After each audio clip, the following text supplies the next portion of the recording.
The night began like any other in Pike Hollow, a small Tennessee town so quiet it barely had a heartbeat after dark. The air was thick with the smell of pine and the coming rain. Crickets sang their tired song under the dim glow of gas station lights. Sheriff Walt Keller sat in the driver's seat of his cruiser, thumb tapping the steering wheel, eyes fixed on the long stretch of empty road. Beside him, Deputy Casey Dalton shifted restlessly. Young, eager, and a little too clean-cut for the job, Casey had only been with the department 3 years. He admired Walt, maybe more than he should have. To him, the sheriff wasn't just a mentor, he was the town's backbone. Walt took a drag from his cigarette, eyes narrowed. "You hear that?" he asked. Casey listened. Static hummed on the police radio, soft and meaningless. "No, sir." Walt clicked the radio. "Dispatch, this is Unit 1. All quiet out here. Just the frogs keeping us company." Laughter crackled. "Back, copy that, Sheriff. You'll stay out of trouble." Then the radio hissed again. White noise at first. Then, a whisper of something else. Walt frowned. "Cut that back a sec." Casey leaned forward and turned the dial. Amid the static came a garbled voice, distant, frantic. "Need backup, there's." Out past the message cut out. Walt stiffened. "That wasn't one of ours." "No call sign either," Casey said. Now fully alert, they exchanged a glance, one that said, "This isn't nothing." Walt turned the cruiser off the main road and onto a dirt trail leading deep into the woods. The headlights carved through the mist as rain began to fall in slow, heavy drops. "Who else would be out here?" Casey asked. Walt's voice was flat. "That's what we're going to find out." As they drove, the woods thickened around them. Branches clawing at the windshield, Casey's flashlight beams swept side to side. Then something flashed in the dark. "Stop, back up," he said. Walt reversed. There, half buried under leaves, was a rusted gate, almost hidden. The sheriff squinted at the faded sign nailed above it. "Tanner, farm keep out." "That place hasn't been touched in 20 years. Walt muttered. Lightning split the sky. The cruiser rumbled forward through the open gate, tires crunching, gravel as the world around them darkened. Then the radio flared again. A breathless whisper. A hiss. "Found something. Send backup." Casey's face drained. "That's us. That's our frequency." Walt froze. No one else should be transmitting. He reached for the mic. "Dispatch, this is Unit 1. We found something. Out by Tanner Farm. Request backup immediately." No reply, only static. They stepped out into the rain. The smell hit them first, wet soil, and something metallic. Casey shone his flashlight toward the decrepit farmhouse. Its shutters long fallen, the porch sagging like a dying man. Then they heard it. A soft dragging sound, like something being pulled across the floor. Walt drew his revolver. "Stay close." Inside, the floorboards moaned under their weight. Cobwebs clung to every corner. Dust lay thick, undisturbed until now. Casey spotted a trailer smear of dark red leading to the back room. The dragging sound stopped. He looked at Walt. "Sir, maybe we wait for backup." Walt didn't answer. He stepped forward. Revolver. Raised. Suddenly, the radio on Walt's hip blared to life. A deep, cracking voice. "Back, away." Both men froze, then darkness. The flashlight flickered, then died. Gunfire exploded. One shot. A scream. The radio fell silent. Rain lashed against the broken windows. In the cruiser outside, the headlights continued to shine, illuminating nothing but trees. At 2:17 a.m., a final transmission crackled over the airwaves. "This is Unit 1. Found something. Send." Then nothing. By morning, the car was discovered. Empty, both doors ajar. The dashboard camera was melted, wires torn. The only clue left behind was Walt's hat, soaked in rain. Resting on the passenger seat, the town of Pike Hollow would never be the same again. And for 15 years, no one dared enter the Tanner property again. The rain never really stopped after that night. It drizzled for days, as if the sky itself mourned the sudden disappearance of Sheriff Walt Keller and Deputy Casey Dalton. The people of Pike Hollow, showed up in boots and ponchos, trudging through mud with flashlights, dogs, and prayer books. But no one found a thing. Not a footprint, not a trace, just that damn cruiser. Lights still blinking like a ghost, trying to signal from the other side. Inside the Keller home, Lena sat at the kitchen table, eyes fixed on the back door. She hadn't moved in hours. The coffee had gone cold. Her wedding ring lay on the counter, untouched. Grief didn't hit her like a tidal wave. It seeped in, like a leak through the ceiling. Slow and constant. Her husband was gone, and something told her he wasn't coming back. At the town school, Eliza Monroe didn't show up to teach second grade that morning. She sat curled up on her couch, wrapped in Casey's sheriff jacket. It still smelled like hemant gum and gun oil.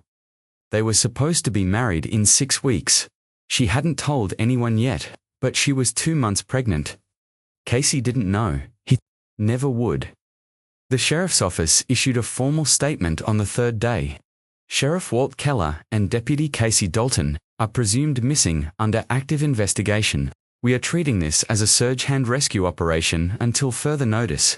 But behind closed doors, the truth was grim. No sign of a struggle. No bodies, no blood, just static and silence. The Tanner farm where they'd last been heard was sealed off, the property declared unsafe due to unstable structures. No one questioned it. The town didn't want to. Fear was easier to swallow when it came with a lock and chain. Detective Hank Brody stood outside the sheriff's office, cigarette burning to the filter. He was the one who had picked up that final radio call, found something, said he'd been minutes away, but by the time he got there, the storm had swallowed everything. He blamed himself. Still did. He remembered Walt's voice on that last call. Steady, calmed, then suddenly cut off. Not panic, not fear, just gone. A week passed, then another. By the end of the month, the search was called off. Walt Keller and Casey Dalton were declared missing, presumed dead. A memorial was held. Flags were lowered. Flowers were laid. But no one could shake the feeling that something was wrong. That they had seen something they shouldn't. Heard something they weren't meant to. Something that didn't want to be found. That night, after the service, Lena stood alone in the living room. She walked to the hall closet and pulled down a dusty box marked Walt's stuff. Inside were old photographs, a cracked police badge, and a single cassette tape. She stared at it. The handwriting on the label was her husband's case 9/12 private. She didn't remember seeing it before. Her hand trembled as she pushed the tape into the old player on the shelf. It clicked, then hissed, then silence. Then voices, Walt's and Casey, single quotes are arguing, yelling, but tense, controlled, like two men standing on a wire. Walt recorded. You think you're clever, you think I don't know. Casey recorded. It's not what you think. Walt, you led to me. Casey, you don't understand. Walt, oh, I understand just fine. Then the tape clicked again. End of side. Lena stood there, frozen. One thought looping through her brain like a curse. Why had Walt been recording Casey? Miles away, Eliza sat at her kitchen table. Writing in her journal, she didn't hear the knock at first. When she opened the door, there was no one there, just an envelope on the step. Inside was a photo, blurry, faded, clearly taken in secret. Walt and Casey, standing near the Tanner farm gate, neither of them smiling. One looked afraid, the other looked furious. Scrawled on the back in sharp pen, "They lied to you." She looked up, heart racing. The night swallowed her scream. 15 years later, time didn't heal Pike Hollow. It just buried the wounds under thicker layers of silence. The sheriff's department had a new paint job. The old oak tree outside the station had finally been cut down. And the townsfolk stopped asking questions about the two officers who never came home because deep down they feared the answers. But one man had never stopped hearing the static. Detective Hank Brody, now 63 and retired, woke most nights to the same sound, the click of a radio, followed by a voice that was never really there. "We've found something." Hank lived alone in a rusting trailer just outside town, tucked between the railroad tracks and the riverbed. A dog barked in the distance. Rain tapped gently on the roof. His world was quiet, now almost peaceful, until that morning it started with a phone call. Hank ignored the first ring, let it hit voicemail, but the second time, something inside him tensed. He picked it up. "Brody, this is Sheriff Langford. You're gonna want to come see this." The old farmstead was being demolished. A developer from Nashville had bought up the abandoned Tanner property to build luxury cabins. Weekend escapes for rich folks who liked the idea of the woods without actually touching them. The crew had made it halfway through the outhouse teardown when the backhoe jammed. Something was stuck in the pit beneath the crumbled floorboards. Something harder than dirt. Hank stood at the edge of the dugout hole, hands on hips. A foreman waved him over. "You ain't gonna believe what we hit." At the bottom of the shallow trench, tangled in tree roots and half covered in mud, were two rusted sheriff's badges. One bent, the other blackened. Nearby, the cracked edge of a human jawbone peeked from the earth like it was whispering something too old to say out loud. For a long moment, Hank said nothing. Then, dig slower. The forensics team confirmed what Hank already knew deep in his gut. The jawbone belonged to Deputy Casey Dalton. DNA confirmed it within 48 hours. The news broke fast. Local headlines. Exploded. Body found on old farm. Missing deputy identified Casey Dalton dead 15 years later. The town wants answers, and suddenly, all the things Pike Hollow had buried came bubbling back to the surface. Hank drove to the cemetery. That night, parked by the empty plot where Walt Keller's headstone stood like a cruel joke. No body, just a name carved in stone. He lit a cigarette, letting the silence crawl over him. Casey was supposed to get married. Walt was supposed to retire. So why the hell did they end up under the same goddamn outhouse? His thoughts circled like vultures. There had been no blood at the original scene, no gun, no broken radio, just absence. The discovery of Casey's jaw meant one thing. Walt Keller was no longer just missing. He was a suspect, dead or not. The next day, Hank visited the town's records office. Most of the original case files had been boxed and archived, but one document stood out. An anonymous tip received the day after the search was called off. They weren't alone that night. That was all it said. No signature. No follow-up. Hank rubbed his jaw. 15 years, and we missed a third person. Or worse, we ignored it. He didn't tell Sheriff Langford everything. Not yet, but that night he opened his old case journal, the one he hadn't touched since retirement. Inside, there were only 2 photos, one of Walt, one of Casey, both in uniform, both smiling. He stared at them for a long time, then turned the page. Across town, Eliza Monroe was standing at the kitchen sink, watching the wind blow through the trees behind her house. She still lived alone. Never remarried, never moved. The world had tried to keep going, but she never did. Not really. The photo from 15 years ago, Walt and Casey, at the Tanner gate, was still hidden in her dresser drawer.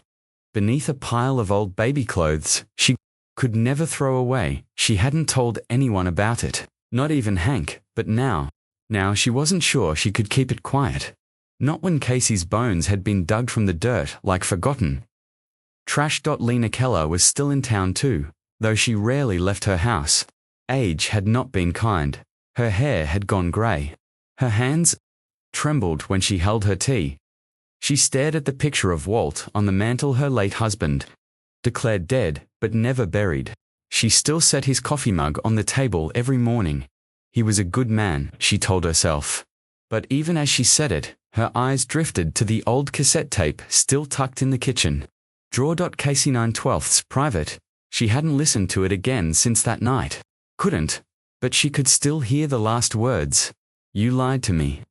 3 days after the jawbone was found, the state forensic lab sent Hank a file. The rest of the bone's more fragments, mostly a cracked femur, some ribs, and something lodged deep inside the jaw, a bullet.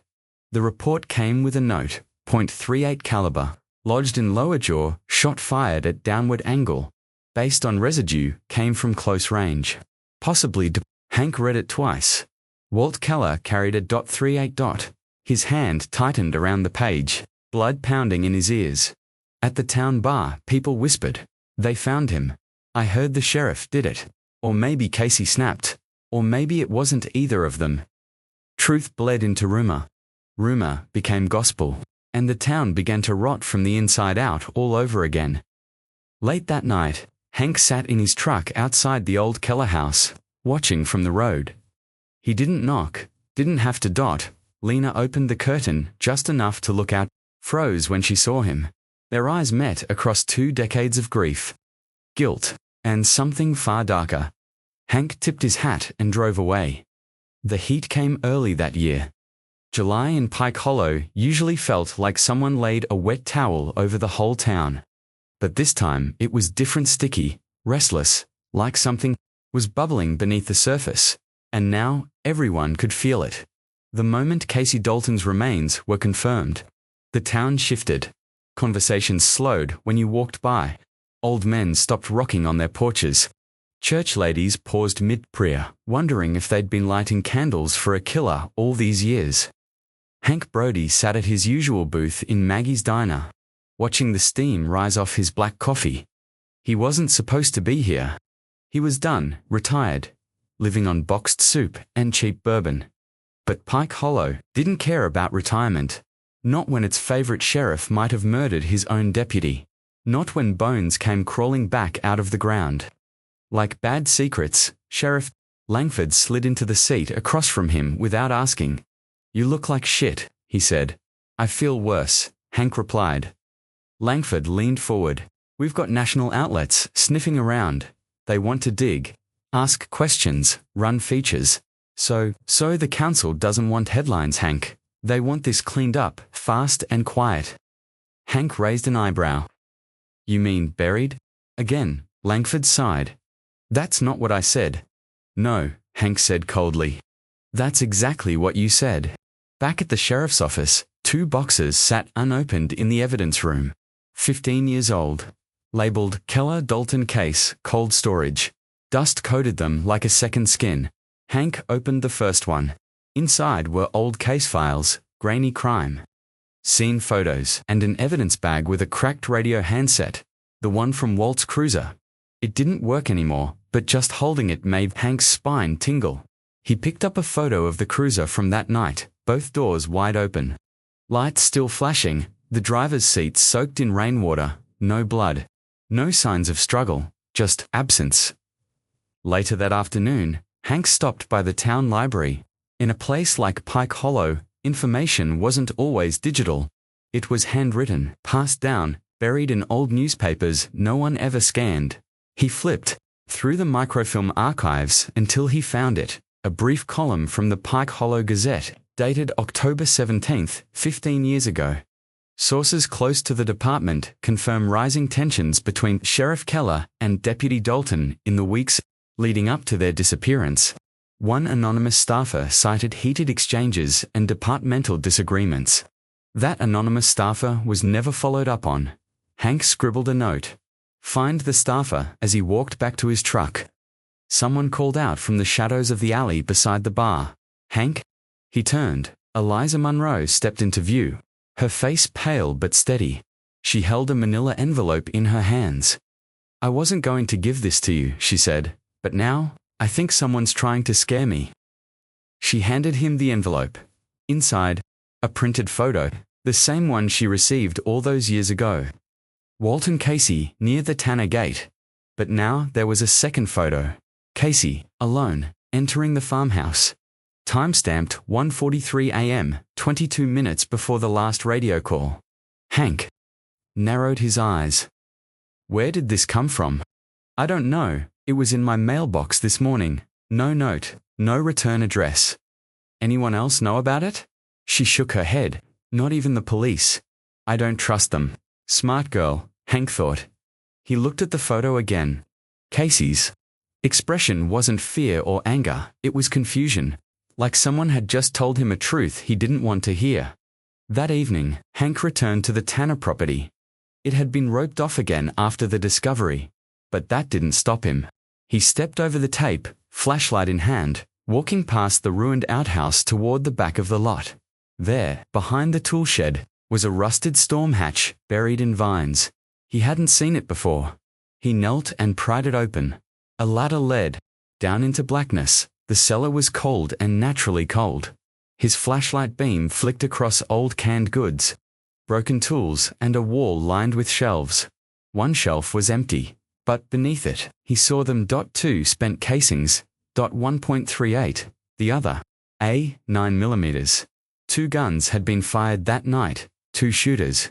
Back in town, Sheriff Langford stood in his office, staring out the window at the flashing news van now parked on Main Street. He picked up his phone. "Yeah, it's me," he said. "We've got a problem?" The next morning, the heat broke but not the tension. Thunder rolled low in the distance, as if the sky itself had a grudge to settle. The town was stirring uneasily now. Whispers turned into full-throated suspicions. A killer had lived among them, maybe 2, or maybe someone still was. Hank Brody wasn't sleeping much. He'd gone through the storm hatch photo evidence all night, combing through the timeline.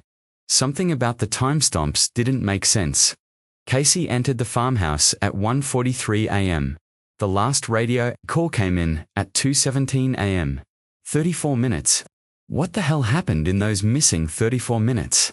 And why the hell had Sheriff Langford called someone after Hank left the station? Someone who answered with silence. Eliza Monroe wasn't returning calls. Hank pulled into her driveway. Same pale blue house, same rusted mailbox, same wind chime made of old spoons. He knocked once, then twice. Nothing. He peered through the front window. Living room empty. A mug still steaming on the table. That's when he saw her shadow on the porch behind him. She didn't speak, just handed him a folded note and walked back inside, locking the door behind her. Hank unfolded it slowly. For words, written in slanted, nervous handwriting. They were never alone. Inside her house, Eliza trembled as she slid the deadbolt shut. She hadn't told Hank everything. She couldn't, not yet. There were truths so dark they didn't just ruin reputations, they corroded them. She walked to the small cedar box in her bedroom closet. It was where she kept her grief photos, rings, a child's hospital bracelet that no longer had a wrist. She reached in and pulled out a spiral notebook, edges worn soft by time. Casey's handwriting. It was a journal he'd kept during the last 3 months of his life. She'd found it tucked under their mattress too. Days after he vanished, she had read it exactly once, and then hidden it. Until now.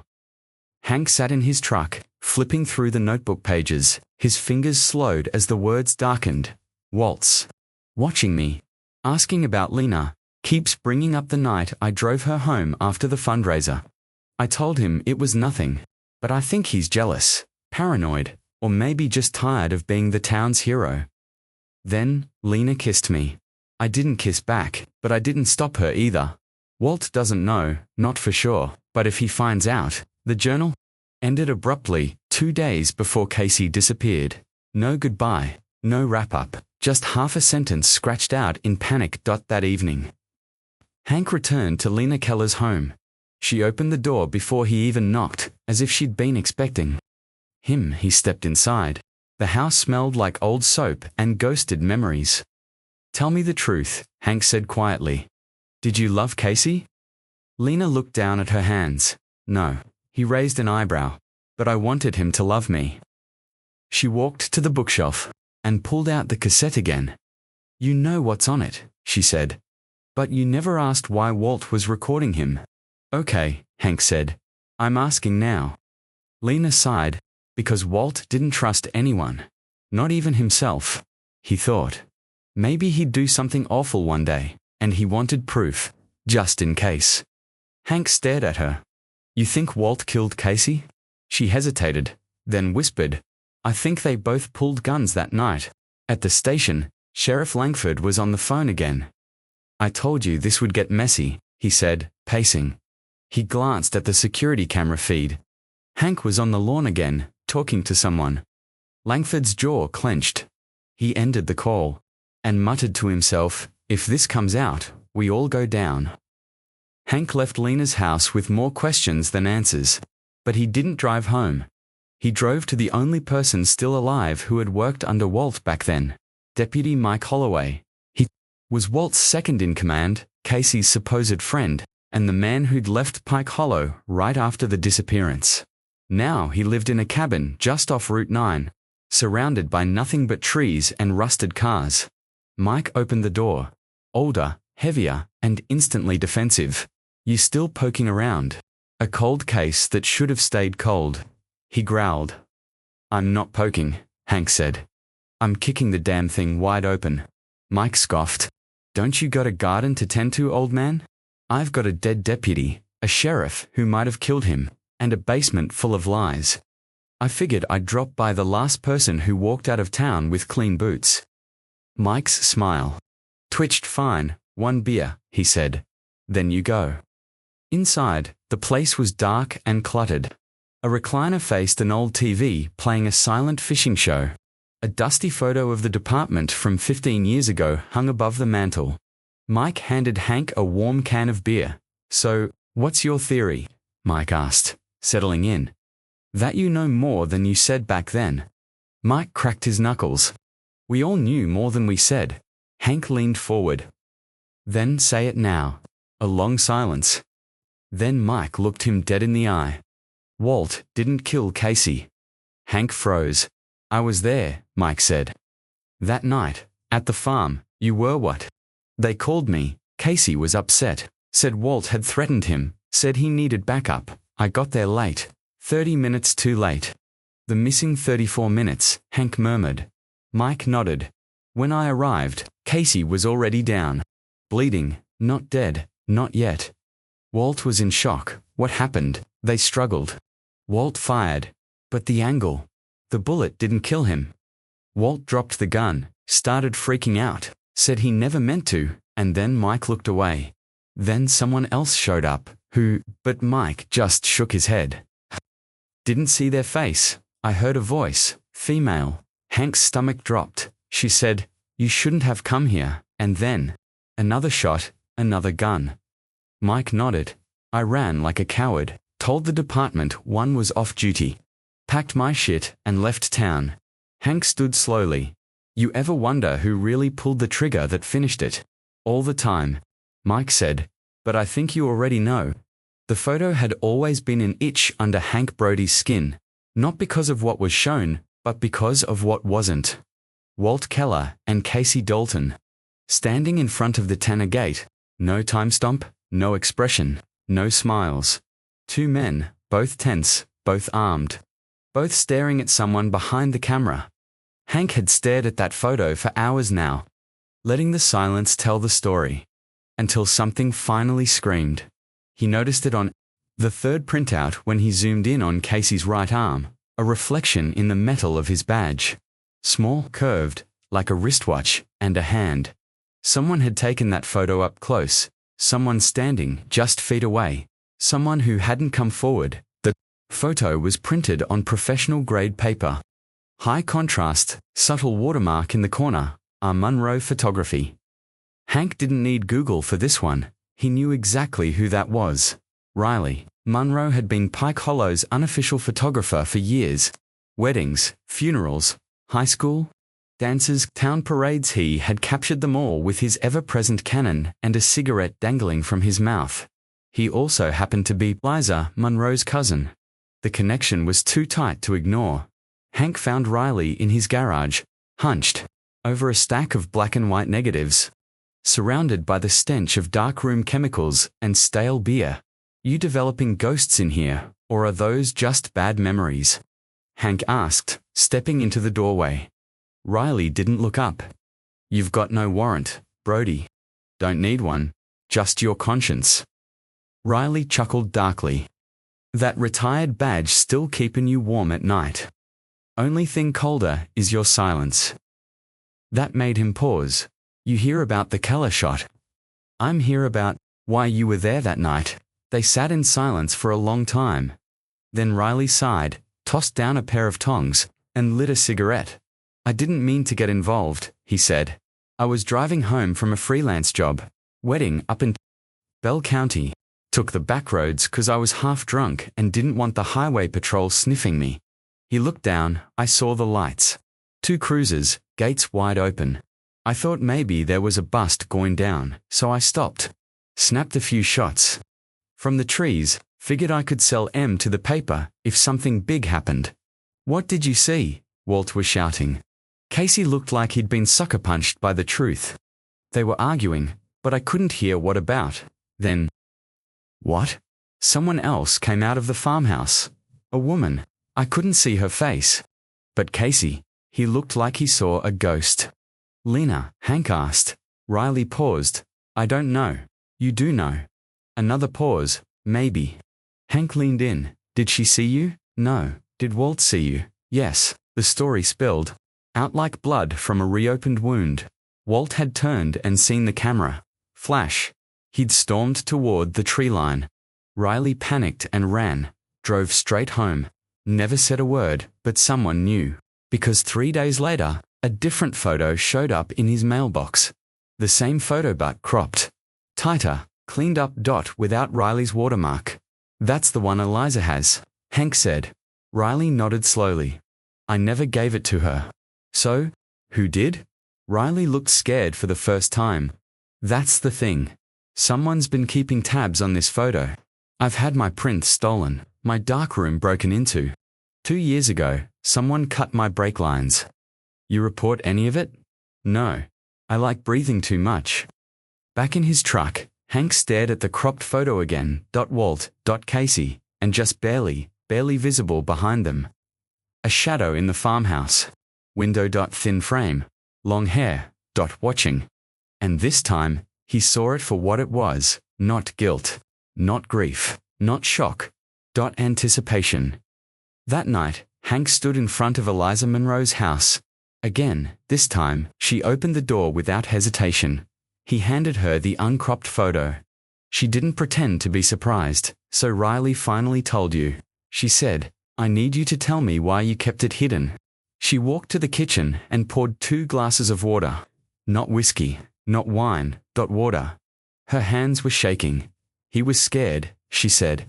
Riley, he told me what he saw a week after Casey disappeared, but he also made me swear never to say anything, and you. I was pregnant, alone, humiliated. The entire town had built a martyr out of Walt and forgotten Casey even existed. And you wanted to protect what little you had left. She nodded. But it wasn't just grief, was it? She blinked. You knew something, Hank said. Something Casey never told anyone. Eliza walked slowly to a locked drawer in the hallway and pulled out a letter still sealed. Hank opened it carefully. Inside, a single page, handwritten, Elizabeth. Something happens to me, don't believe the story, they'll tell you. I found out what Walt did in '97. That girl wasn't just missing, she was buried. I think Lena helped him cover it up. I think they killed her together. If I go missing, it's because I pushed too hard. Don't let them say I ran. CD. Hank stared at the letter, the words heavy as stone. Walt Keller hadn't just been a possible killer. He was sitting on a previous crime, a buried one. And Casey had gotten too close to it. This changes everything, Hank said. Eliza nodded, tears clinging to the corners of her eyes. I know. At the sheriff's office, Langford was shredding documents. Every file related to Walt Keller, every file related to Lena, even the anonymous tip. He paused when he reached the black and white photo. Walt and Casey and the shadow in the window. He stared at it for a long time, then fed it to the shredder. His phone buzzed, a message. No name. He knows about 97. You need to move now. Langford closed his eyes. It was all unraveling. That night, Hank received a package at his trailer. No return address. Inside, a small box containing a bullet casing, and a note. This one didn't match any department guns. Maybe start there. Beneath it, a second photo, blurry, nighttime, but unmistakable. Deputy Mike Holloway, 15 years younger, carrying something heavy out of the Tanner farmhouse. Dragging it, actually, Casey. Walt, or someone else entirely. The forensics report arrived like a coffin nail. Hank Brody read it alone. under the buzzing fluorescent light of the Pike Hollow Sheriff's records room. Pages rustled like whispers, the kind of truths no one wanted spoken out loud. Victim, Casey Dalton. Cause of death, exsanguination due to compound jaw and neck trauma, multiple contusions, defensive wounds, presence of 2 bullet wounds. First, .38 caliber lower jaw, close-range angle suggests downward trajectory. Second, 9 mm lower right rib, perforated lung. Angle, upward, suggests secondary shooter of shorter stature. Time between wounds, approx 15 to 25 minutes. That meant Casey had suffered, Walt had shot first. But someone else finished him, and someone shorter, a woman or a small man, Lena. Keller was 5 feet 3 inches. Hank drove to the Tanner property for the 5th time that week. The demo team had cleared the outhouse pit entirely.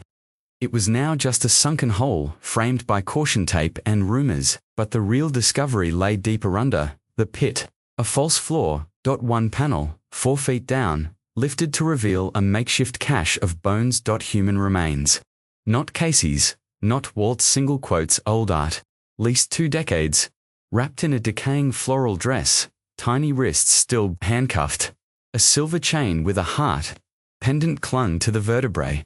It was the kind of image that stays behind your eyelids when you close them. Not if, but who. Hank made 2 calls. One to a forensic analyst in Nashville he still trusted. The other, to Lena Keller. She answered on the first ring. Do you still have the dress you wore to the church fundraiser in '97? He asked. There was silence. On the line, heavy, jagged silence. I burned it, she said. Hank closed his eyes. Of course you did. Back in town, people were talking again, but the whispers had teeth now. Langford held a press conference, trying to regain control. We are actively investigating remains found on the Tanner property. There is no current indication that they are related to the Keller-Dorton case. Lies. Hank knew it. Langford knew it. So did Eliza Monroe, watching the press conference from her kitchen window, hand gripping the armrest like a vice. The photo, the journal, the letter Casey had left her, all pointing in one direction. There was another girl, and they buried her. That night, Hank returned to Lena's house. She was waiting. Seated in the front room, like a widow, already mourning a future that hadn't happened yet. Walt never told me her name. She said. Hank didn't even have to ask. I was 27.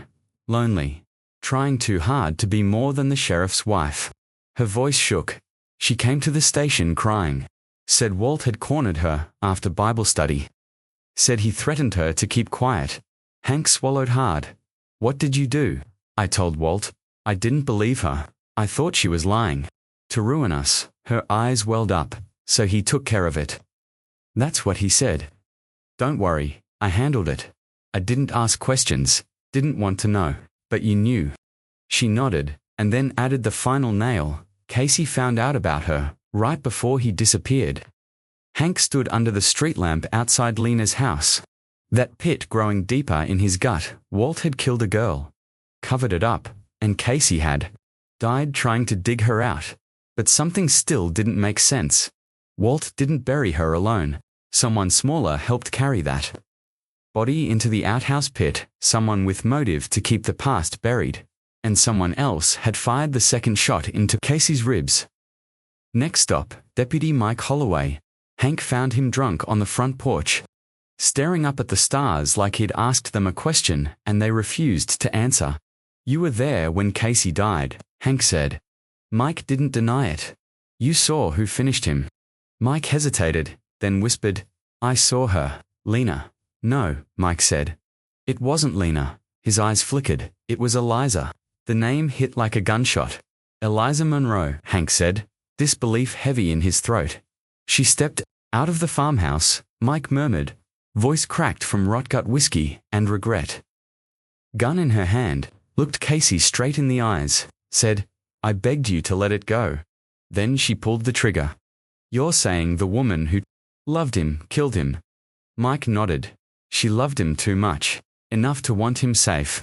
Enough to stop him. That night, Hank sat in his trailer, heart pounding. Everything spun backward. Eliza had known. She'd always known. She'd buried the letter, hidden the photo, protected Riley, and delivered Hank the truth piece by piece, but never the whole thing. She had tried to keep Casey quiet, and when he wouldn't stop digging, she'd made sure no one else could ever find him, but Walt. Walt had just been the first domino to fall. Before dawn, Hank drove out to Eliza's house one last time. She opened the door in a robe. Mascara smudged from tears she hadn't cried yet. "I need to know," he said. "No, what?" she asked. Softly, he stared at her. "Did you shoot him?" She didn't flinch, only nodded. Double quotes, "Yes," she said. "But not to kill. Then why?" "To stop him from becoming Walt." The words hung between them, raw and unforgiving. "You shot him in the ribs, not the heart," Hank said. "You hoped he'd live." "I loved him," she whispered. "But he loved justice more than he loved me." "Then, did he suffer?" "Yes," Hank said, honest. A silence settled over the room, heavier than any scream. Eliza turned away. "Then, maybe I deserve to." They called her Angela Whitmore, 17 years old. Senior, at Pike Hollow High. Youth choir soloist. Star student, she was the kind of girl small towns put on pedestals until she stepped off it. That summer, she volunteered at the church food drive, babysat Sheriff Keller's nephew, and worked part-time shelving books at the town library.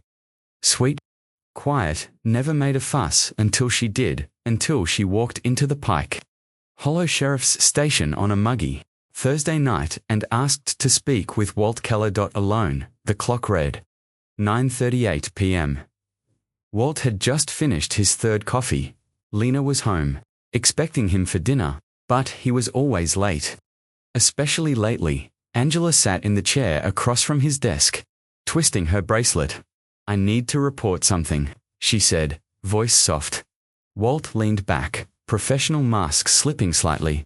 She hesitated, looked toward the hallway. "You're safe here," he said. "What's wrong?" A breath, a swallow. "Then, last week, after choir practice, you followed me." Walt blinked. I think you thought I was someone else," she said quickly. "But I just wanted to stop." He didn't move. "I didn't tell anyone. I don't want trouble, but I think you grabbed me by mistake." "You were drinking. I just want." He stood, not slowly, not fast, but like something inside him had clicked off. No one knows what exactly happened next. There were no security cameras inside the station in 1997. But later that night, Walt arrived home past midnight without his cruiser, hands shaking, shirt buttoned wrong. Blood on his collar. He said nothing to Lena, just stared at her and whispered, "I made a mistake." Angela's body wasn't found the next day, or the next week, or ever, just like that. She vanished, until her bones turned up under an outhouse pit 15 years later, buried deeper than Casey Dalton. But that night, that horrible night, only 2 people knew the truth, and one of them helped make her disappear.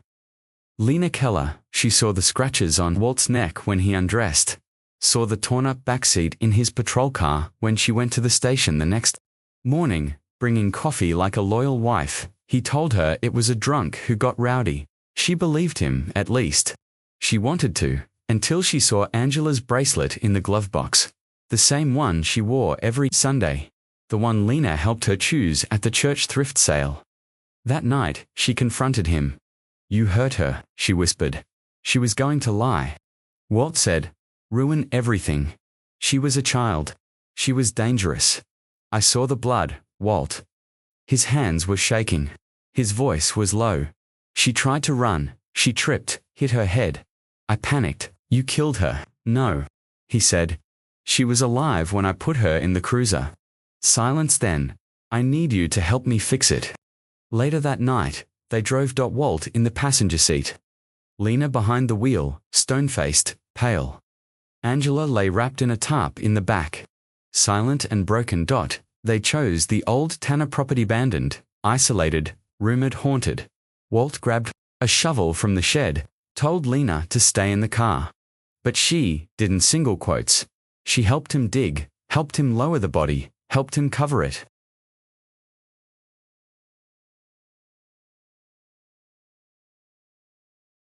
and when they finished, she looked at him like he was already dead.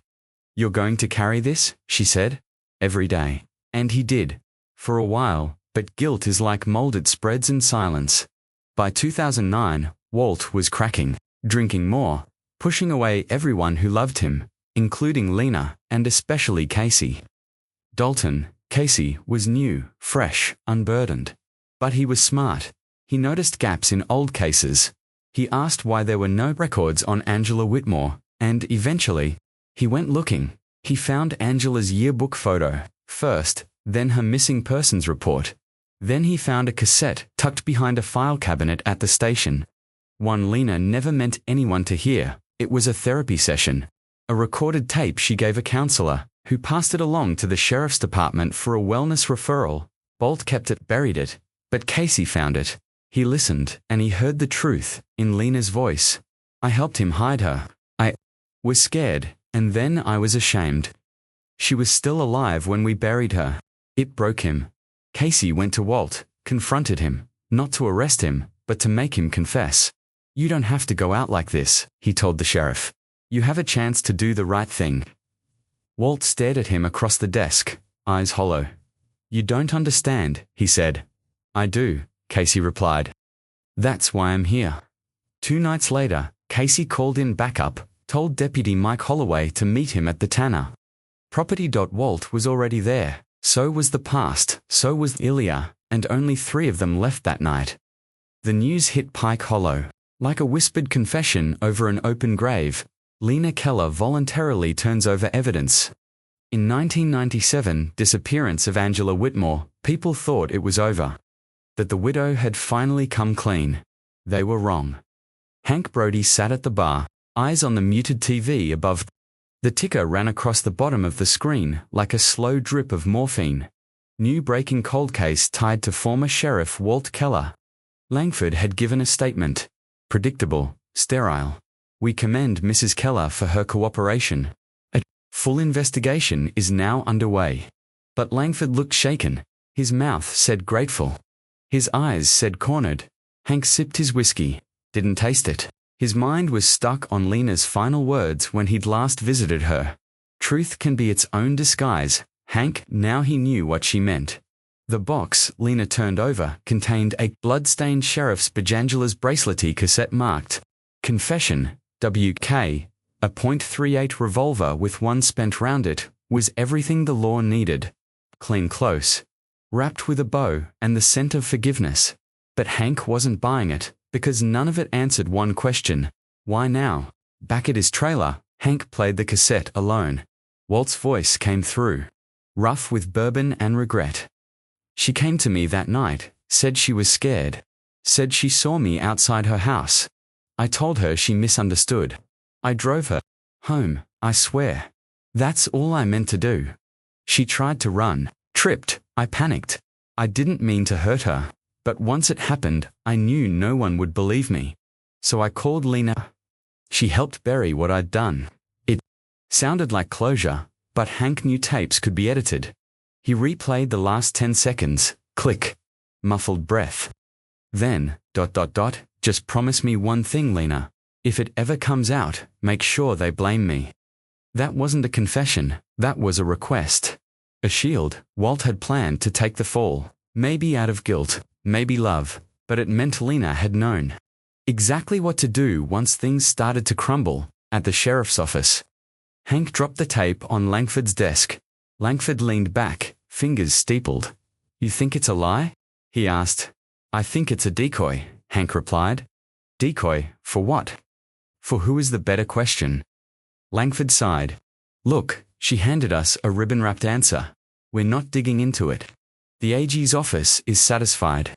The feds are off our backs." Hank stood. "You're not curious who else was in that basement?" Langford's voice turned hard. "I'm tired, Brody. Tired of ghosts. Tired of people digging up old sins like they're treasure maps. Let the town heal." "Town can't heal if the wound's still infected." Langford didn't respond. He just looked out the window at Lena Keller, walking out of the courthouse. Straight, backed, composed, untouchable, that night. Hank returned to the Tanner property again. He walked to the outhouse pit with a flashlight, retracing steps already worn into the ground. Then he turned right, not down into the pit, but behind it, to the tool shed. Inside, dust and rust coated everything. But in the back corner, he found it, a loose floorboard, underneath a buried safe. Old combination lock. He pried it open with a crowbar. Inside, two things. A VHS tape labeled July 17th, backdoor cam. A sealed envelope marked, to be opened if I die, Casey's handwriting. Back at the trailer, Hank dug out his old VHS player, duct-taped, stubborn but still alive. He fed the tape in static, then image, low quality, shaky frame. Timestamped, July 17th, 1997, 11:42 p.m. IT, was the back porch of the Tanner farmhouse. Walt Keller dragged a tarp down the steps. Behind him, Lena, face clear, hands bloody. She wasn't helping. She was in charge. She turned to the camera at one point, probably didn't even know it was there, and said, "Make it deeper." Walt obeyed. The letter inside the envelope was short, brutal, honest. "Hank, if you're reading this, it means I didn't make it. I always thought Lena might be the one to save Walt, but I was wrong. She was the one who built the mask. He didn't kill Angela alone. And he didn't bury her alone. Walt might have cracked first, but Lena carried it like a badge. She manipulated him, then me, then Eliza, and she's going to do it again. Casey." Hank sat back, fists clenched. Lena had played the town, played the press, played the sheriff's department, and now she'd won. But Hank wasn't ready to fold. He drove to Eliza Monroe's house. 3 a.m., moon bleeding through clouds. She opened the door before he could knock. She looked tired, older, like grief had finished building its home behind her eyes. "I know," she said before he spoke. "She played you too," Hank said. Eliza nodded. "I thought if I stayed quiet, I could protect what little I had left. Turns out, silence just fertilizes the rot." She looked at him, eyes glassy. "Then let's burn the garden. You ever feel like the dead left behind more mess than the living ever did?" Eliza asked, clutching Casey's letter like it could still pulse. Hank Brody sat across from her, coffee untouched. His hands trembled not from age, but from rage. Cold, measured rage. He had read the letter 3 times, still couldn't breathe. Right. Eliza folded the page again. "You know what haunts me the most? Not that she shot him. Not that she buried Angela like a forgotten stain. It's that Lena watched it all come undone, piece by piece, and just smiled. She played us like a goddamn fiddle," Hank muttered. "Gave Langford a box of fake closure. Had the town mourning Walt like he was the only sinner in the story. She killed 2 people. One with a shovel. One with silence. 3, Hank said quietly. "You forgot the truth." By morning, the media was calling it closed. 15-year cold case solved. Sheriff's widow hands over confession. There were tributes to Walt. Articles on forgiveness. Op-eds about moral courage. No one was asking the right questions. But Hank was done waiting for permission. He called in a favor from an old buddy at the Tennessee Bureau of Investigation. A guy named Marty Kellano, relation to the Kellers of Pike Hollow. Thank God. Marty owed him for an old dirty case in Chattanooga within hours. Hank had something nobody else did. The original therapy tape, the one Lena tried to erase. Not the dubbed, snipped version that Walt left in a drawer. The full reel. Hank plugged it into his audio rig. Adjusted the levels. Hit play. Lena's voice, clear and steady. I watched her cry. Angela. Her wrists were raw from struggling. Walt said she was lying, but I knew. God help me, I knew. When he asked me to help hide her, I didn't hesitate. That's the part. I don't tell anyone. I didn't argue. I helped because I wanted her gone. Because she reminded me what kind of man I married. Silence.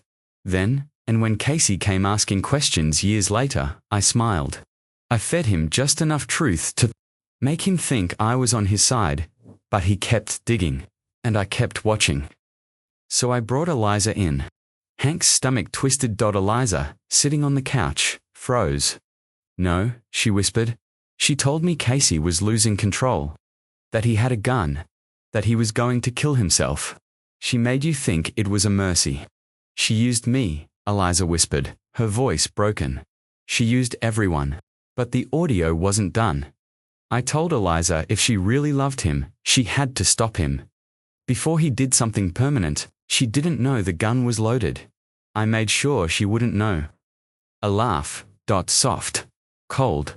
I pulled the second trigger. Myself, Walt thought he'd killed Casey. Eliza thought she had.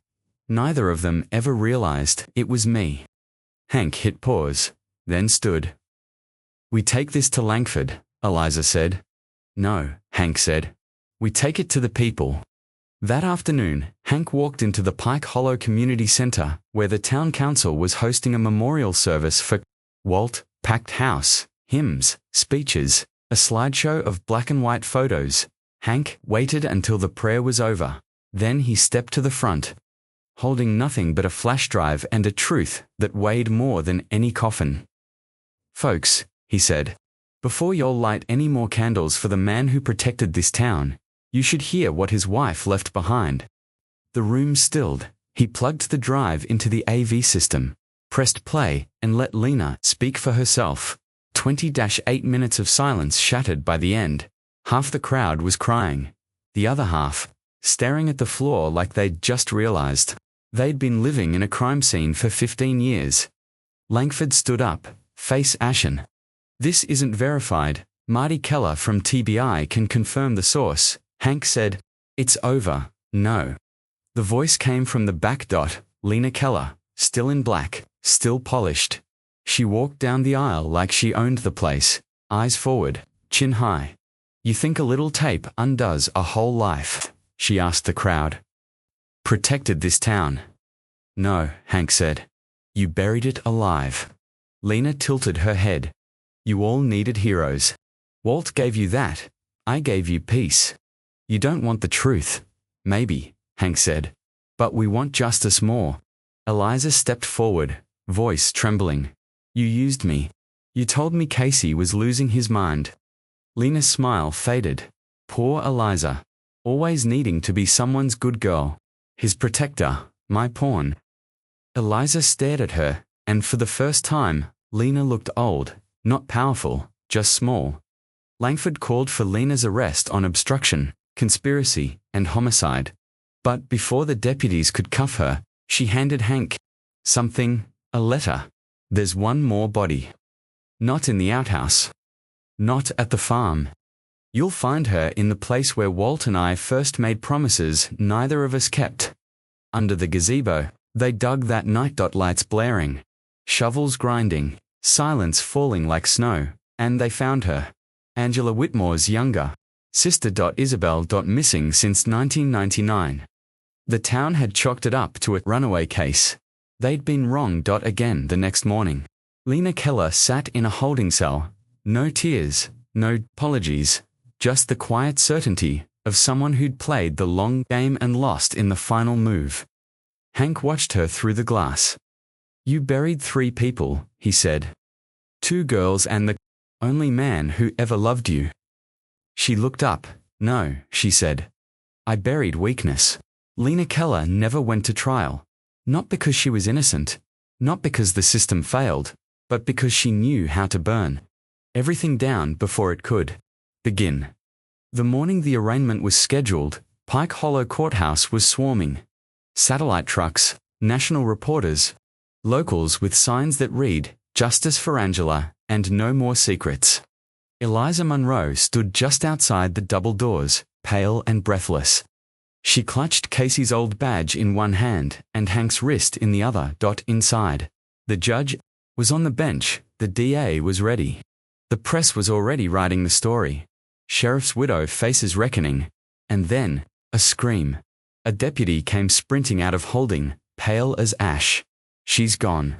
Lena Keller had been found slumped on her cot, still in her county-issued jumpsuit, single deep laceration to the neck, blood soaked into the concrete floor, like ink into old paper. No note, no weapon, no suspect, Just an open vent shaft and a single word smeared on the wall in blood. Truth. For a day and a half, the town spun in chaos. The sheriff's office called it suicide. The coroner ruled it possible homicide. The state sent to investigators. They found nothing. Hank found too much. Back at his trailer, he spread everything across the table. Casey's letter. Riley Monroe's original photo, the VHS tape, the therapy confession, the envelope from the Outhouse vault, the badge. He stared at them all like puzzle pieces. But one thing kept itching at the back of his neck. Lena was too proud to kill herself, and far too careful to leave no weapon. He went to the morgue. Had to call in a favor to get inside. Eliza came with him. They looked at the body together. Even in death, Lena looked composed, elegant, but there was something else. Her fingernails perfectly manicured. One of them was cracked. Hank asked for a toxicology report. The pathologist raised an eyebrow. She didn't ingest anything. No, Hank said. But check under that nail. The tech scraped it. Stared at the smear under the microscope, then blanched. That's not her blood. Hank knew who to visit next. Deputy Mike Holloway. He'd been suspiciously silent since Lena's arrest, a little too quiet for a man who'd seen Casey die, then vanished from every headline. When Hank knocked, Mike opened the door with dead eyes. You here to arrest me? No, Hank said. I'm here to ask what she promised. Mike didn't answer, so Hank kept going. You saw what she did to Casey, you helped move his body. Then you watched her hand the whole town a lie, and you still stayed quiet. Mike looked at the floor. She said she'd make me disappear if I ever opened my mouth. And now she's the one who's vanished. Not vanished, Mike said. Just off the board. What's that mean? Mike's eyes shifted. She wanted to be a ghost. Hank. She knew the trial would kill the myth, so she built her own ending. Made herself into the story. Forever. Hank's voice dropped. You helped her stage it. Mike didn't deny it. Just opened the vent. The autopsy confirmed it. Lena's blood was only around her neck, but her heart had been pierced post-mortem.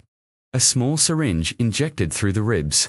Potassium chloride, fast, clean, silent, murder, executed to look like suicide. Hank replayed the last tape again. This time, something new hit him. If it ever comes out, Walt had told Lena, make sure they blame me. She had every way possible. But, in the end, someone had blamed her. Eliza sat in the town diner 2 days later, staring out at the church parking lot where Casey used to pace during night shifts. She slid a small envelope across the table to Hank. I found this in my mailbox. This morning. Inside was a Polaroid. Faded, scratched, but unmistakable. Walt Keller, Casey Dalton, Lena Keller, Angela Whitmore, together, in front of the Tanner house. Angela's face was swollen. Her lip split, and Walt's hand gripped her arm like a vice. On the back, someone had scrawled, "This isn't justice, but it's the last thing she couldn't burn." Hank gave the photo to Marty Keller at TBI. That night, he got a call. This never made it into evidence. No, it was meant for us, not for the files. You want me to keep it quiet? No, Hank said. Put it where the world can see it. The next Sunday, the Pike Hollow Gazette ran a 2-page spread titled, "The Girl They Tried to Bury Twice." Photos, dates, names, no more secrets, no more myths, just a town finally choking on its own denial. At Casey Dalton's grave, Hank placed the badge gently against the headstone. Eliza lit a candle beside him. "I wish he'd lived to see it," she whispered. "He wouldn't have believed it," Hank replied. "Truth's a messy ending." She nodded. Then. "You ever wonder if Lena got what she wanted?" Hank thought for a long moment, then answered, "Yeah. She got to choose how she went out.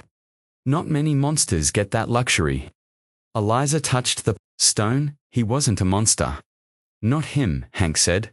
1 year later, the wind still howled through Pike Hollow like it remembered every secret the town tried to forget. The courthouse bench where Lena Keller once stood now sat, empty, just a plaque and a dying rosebush beside it. The inscription read, Justice is remembering what they tried to erase. Nobody ever admitted who put it there. The Tanner property was bulldozed in April. Eliza watched from her car as the old outhouse finally came down in a cloud of dirt and dry silence. She didn't cry, she didn't flinch, she just whispered, "Let it stay dead this time." The earth underneath had taken too many names: Angela, Isabel, Casey, each buried not once, but twice, first by violence, then by silence. The county designated it as a memorial site. Nobody visits. Hank Brody retired 3 weeks after Lena's autopsy was closed. He didn't announce it, just cleared his desk, handed Langford a flash drive, and walked out into the rain like the town couldn't hold him anymore. The flash drive contained everything: the tapes, the real reports, the full truth. Langford locked it in the evidence vault, knowing damn well it would never see daylight. That summer, Eliza started a scholarship fund in Casey's name. She used his old radio, call sign, Echo 9.